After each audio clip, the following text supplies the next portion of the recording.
Hello बच्चों, कैसे हैं आप सभी। चलिए इस वीडियो में हम समझेंगे क्लास 7th की वर्कशीट नंबर 11 जो कि 24 अगस्त 2021 की वर्कशीट है और आज का सब्जेक्ट है साइंस। और आज हम टॉपिक करेंगे न्यूट्रिशन इन एनिमल्स और सब टॉपिक है स्टमक एंड डायरिया। तो न्यूट्रिशन इन एनिमल्स ये टॉपिक तो हम ऑलरेडी काफ़ी समय से डिस्कस कर ही रहे हैं। आज उसमें जो हम सब टॉपिक पढ़ेंगे वो है स्टमक एंड डायरिया के बारे में। तो चलिए शुरू करते हैं। An interesting story about stomach. In 1822, a man named Alexis Saint Martin was badly hit by a shotgun. The bullet has seriously damaged the chest wall and made a hole in his stomach. तो ये एक soldier थे Alexis Saint Martin और इनको एक bullet लग गई थी इनके स्टमक के अंदर और इस वजह से इनके स्टमक में एक होल यानी कि छेद हो चुका था। He was brought to an American army doctor William Beaumont. तो वहाँ इनको एक डॉक्टर के पास लेकर आया गया जिनका नाम है विलियम ब्यूमॉन्ट। ये नाम आप याद रखेंगे क्योंकि ये नाम पूछ सकते हैं आप लोगों से। The doctor saved the patient but he could not close the hole properly and left it bandaged. तो डॉक्टर ने इनकी जान तो बचा ली पर इस ये जो होल हुआ था, ये जो छेद हुआ था, वो इसको क्लोज नहीं कर पाए। ठीक है। Beaumont found that the stomach's wall secreted a fluid which could digest the food. तो अब इस होल के थ्रू स्टमक के अंदर देखा जा सकता था। तो इन डॉक्टर ये जो विलियम ब्यूमॉन्ट हैं इन्होंने देखा कि स्टमक की वॉल से कुछ सिक्रीट होता है, फ्लूइड मतलब वाटर की तरह का कोई सब्सटेंस है जो स्टमक की वॉल से निकलता है और ये फूड को डाइजेस्ट करने में हेल्प करता है।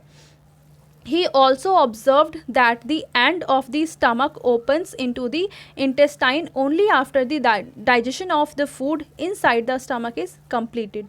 और उन्होंने ये भी देखा कि जब जो फूड हम खा रहे हैं उसका डाइजेशन जब स्टमक के अंदर हो जाता है उसके बाद ही ये जो फूड है आगे स्मॉल इंटेस्टाइन में मूव करता है। ठीक है।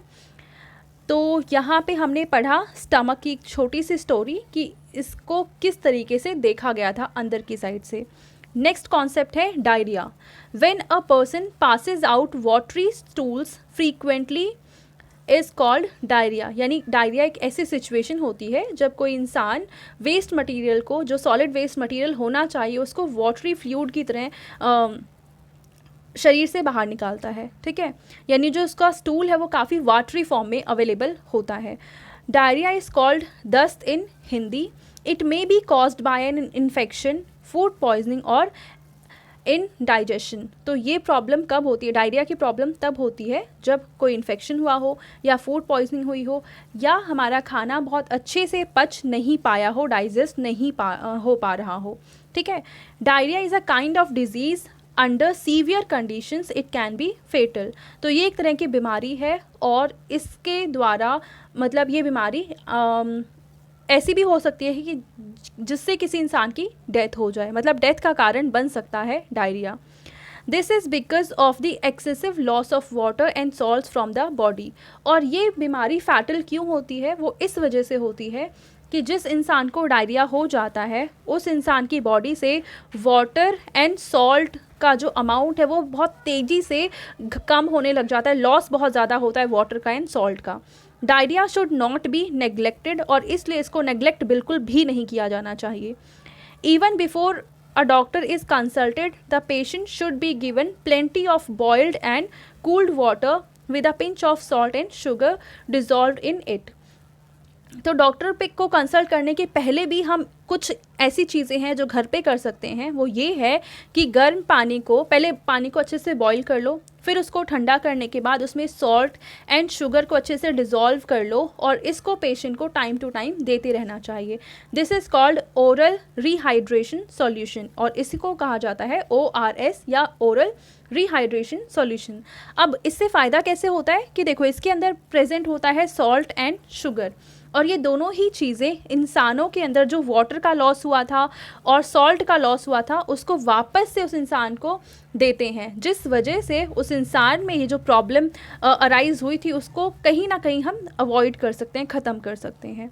अब यहाँ हमारे लिए एक नोट दे रखा है, the loss of water from the body of a person through watery stool is called dehydration. यानी किसी भी इंसान की बॉडी से जब स्टूल वो पास आउट करता है वाटर की फॉर्म में तो वाटर का बहुत ज़्यादा लॉस होता है और इसी को हम कहते हैं डिहाइड्रेशन। यानी किसी भी इंसान में जब पानी की कमी हो जाती है उस कंडीशन को कहा जाता है डिहाइड्रेशन। ठीक है, इसके बाद कुछ क्वेश्चंस हैं जिनके हमें आंसर लिखने हैं। First, right the full form of ORS।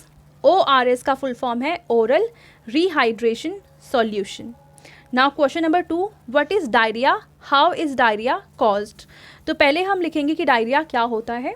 इसका आंसर है when a person passes out watery stools frequently is called diarrhoea. तो डायरिया की डेफिनेशन तो ये हो जाएगी। उसके बाद जो अगला पार्ट था इसके अंदर कि हाउ इज़ डायरिया कॉज्ड, तो डायरिया होता कैसे है, तो हम यहाँ पे लिखेंगे it may be caused by an infection, food poisoning और इनडाइजेशन। तो ये हो जाएगा इसका आंसर क्वेश्चन नंबर 2 का।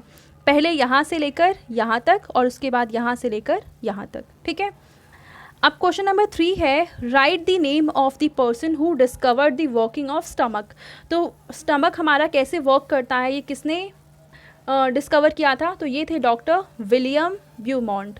इन्होंने डिस्कवर किया था कि हमारा स्टमक किस तरीके से वर्क करता है। तो ये थी आज की हमारी साइंस की वर्कशीट। आई होप ये आपको वर्कशीट बहुत अच्छे से समझ में आ चुकी होगी। Thank you.